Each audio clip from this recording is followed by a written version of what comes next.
70 വയസ്സ് പിന്നിട്ടവർക്കായി ഒരു വിനോദയാത്ര. വയനാട്ടിലെ കമ്പളക്കാട് കെൽട്രോൺ വളവ് 1-ാം മൈൽ ജുമാ മസ്ജിദിന്റെ കീഴിലുള്ള വയോജനങ്ങളാണ് മൈസൂരിലേക്ക് ഒരു ഉല്ലാസയാത്ര പോയത്. 2 KSRTC ബസ്സുകളിലായിട്ടായിരുന്നു ഈ സ്നേഹയാത്ര.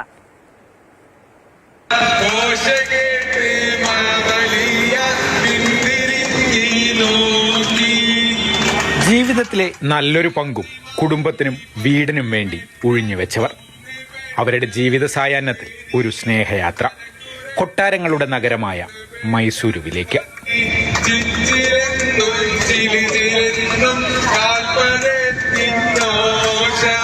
കമ്പളക്കാട് ഇസത്തുൽ ഇസ്ലാം സംഘം സൗത്ത് സോണൽ കമ്മിറ്റിയാണ് യാത്ര സംഘടിപ്പിച്ചത്.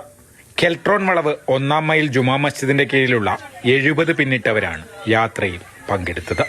ഇങ്ങനൊരു യാത്രയിലേക്ക് നമ്മെ കൊണ്ടെത്തിക്കുന്നത് മുതിർന്നവരെ ആദരിക്കാത്തവർ നമ്മളിൽപ്പെട്ടവനല്ല എന്ന പരിശുദ്ധമായ ഒരു ഹദീസിന്റെ ആ ഹദീസാണ് നമ്മളിങ്ങനെ ഒരു വിഷയത്തിലേക്ക് നമ്മളെ കൊണ്ടെത്തിച്ചത്. 53 പുരുഷന്മാരും 47 സ്ത്രീകളും സ്നേഹയാത്രയിൽ പങ്കാളികളായി. നമ്മൾ 50-ആയ പിന്നെ എനിക്ക് പേരക്കുട്ടികളായി ഞാൻ വയസ്സൊക്കെയായി മുടി നിരക്കാൻ നമ്മൾ പറയുമ്പോൾ വയസ്സൊക്കെയായി ആ മനോഭാവം മാത്രം. 2 KSRTC ബസ്സുകളിലായിരുന്നു ഇവരുടെ യാത്ര. പ്രായം മറന്നുല്ലസിച്ച ഒരു പകൽ. കാഴ്ചകളൊക്കെ കണ്ട രാത്രിയോടെ സംഘം തിരികെ എത്തി. മാതൃഭൂമി ന്യൂസ്, വയനാട്.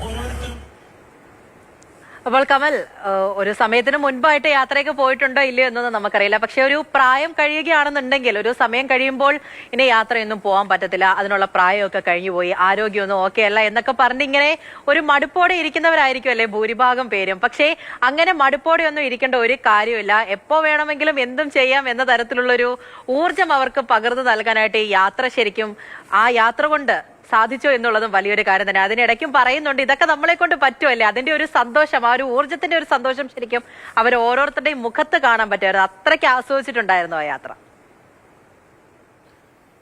ഇസത്തുൽ ഇസ്ലാം സംഘം കമ്പളക്കാട് സൗത്ത് സോൺ കമ്മിറ്റിയാണ് എന്തായാലും ഇങ്ങനെ ഒരു മനോഹരമായ യാത്ര സംഘടിപ്പിച്ചത്. കമ്പളക്കാട് കെൽട്രോൺ വളവ് 1-ാം മൈൽ ജുമാ മസ്ജിദിലെ അംഗങ്ങളായ 70 വയസ്സ് പിന്നിട്ട ആളുകളാണ് ഈ സ്നേഹയാത്രയിൽ പങ്കെടുത്തത്. അതിൽ സ്ത്രീകളും പുരുഷന്മാരും ഉണ്ടായിരുന്നു. നമുക്കറിയാം, വയനാട്ടിലെ ഒരു ഗ്രാമീണ മേഖലയിലൊക്കെ ജീവിച്ച് ഇപ്പോൾ 70 പിന്നിട്ട ആളുകൾ, അവരെ സംബന്ധിച്ച് ജീവിതം പല ഘട്ടങ്ങളിലൂടെ കടന്നുപോയിട്ടുണ്ടാകും. വീടും കുടുംബവും ഒക്കെ നോക്കാൻ വേണ്ടി ജീവിതം ഒഴിഞ്ഞുവെച്ച ആളുകളായിരിക്കും. അവർക്ക് അതിൽ പലരും ഇത്തരം ദൂരയാത്രകളൊന്നും പോയിട്ടേ ഇല്ലാത്തവരാണ്. പ്രത്യേകിച്ചും സ്ത്രീകളൊക്കെ പല ഉത്തരവാദിത്തങ്ങൾ കൊണ്ട് അങ്ങനെയൊന്നും ആലോചിക്കാനേ കഴിയാത്ത ആളുകൾ. അവരെയാണ് ഇങ്ങനെ സ്നേഹസമ്പന്നരായ ഒരു സംഘം ആളുകൾ സംഘടിപ്പിച്ച് മൈസൂരുവിലേക്ക്. മൈസൂരു എന്ന് പറയുമ്പോൾ വയനാട്ടിൽ നിന്നൊക്കെ വളരെ അടുത്താണ്. പക്ഷെ പുതിയ തലമുറയിലേക്ക് എല്ലാവരും പോയിട്ടുണ്ടാകും. പക്ഷെ ആ തലമുറയിലെ ആളുകൾ പലരും അങ്ങനെ യാത്രയൊന്നും പോയിട്ടില്ല.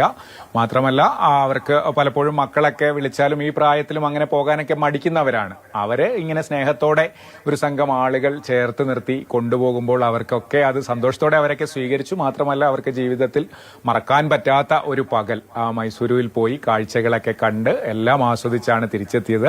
2 KSRTC ബസ്സുകളാണ് അവർക്ക് വേണ്ടി തയ്യാറാക്കിയിരുന്നത്. രാവിലെ കമ്പളക്കാട് നിന്ന് പുറപ്പെട്ട് മൈസൂരുവിലെ പ്രധാന കാഴ്ചകളൊക്കെ കണ്ടാണ് തിരിച്ചു വന്നത്. എന്തായാലും ഒരു കാര്യം ഉറപ്പാണ്, അവരെ സംബന്ധിച്ചിടത്തോളം ജീവിതത്തിന്റെ ഈ ഘട്ടത്തിൽ ഇങ്ങനെ ഒരു പകൽ ഒരുക്കിയവരെയും ആ ദിവസവും തീർച്ചയായും കമൽ അങ്ങനെയാണ്. അപ്പോൾ ഒരു യാത്രയൊക്കെ പോകണമെന്നുണ്ടെങ്കിൽ, അല്ലെങ്കിൽ ആക്റ്റീവായിട്ട് എന്തെങ്കിലുമൊക്കെ കാര്യം ചെയ്യണം എന്നുണ്ടെങ്കിൽ പ്രായമൊന്നും ഒരു ഘടകമേ അല്ല എന്നുള്ളൊരു വലിയ തിരിച്ചറിവ് അത് ആ യാത്രയിലൂടെ അവർ ഓരോരുത്തർക്കും ഉണ്ടായി കാണും. ഉറപ്പായിട്ടും അവരുടെ ആ സന്തോഷത്തിലൂടെ റിപ്പോർട്ട് കാണുമ്പോൾ നമുക്ക് ഓരോരുത്തർക്കും തോന്നുന്നത് അത് തന്നെയാണ്. അപ്പോൾ അവർക്കത് മനസ്സിലായിട്ടുണ്ട്. അതുകൊണ്ട് തന്നെ ആസ്വദിച്ച ഒരു ഉല്ലാസ യാത്ര തന്നെയായിരുന്നു. അത്രത്തോളം അവർ സന്തോഷത്തിലുമാണ്. ശരി കമൽ.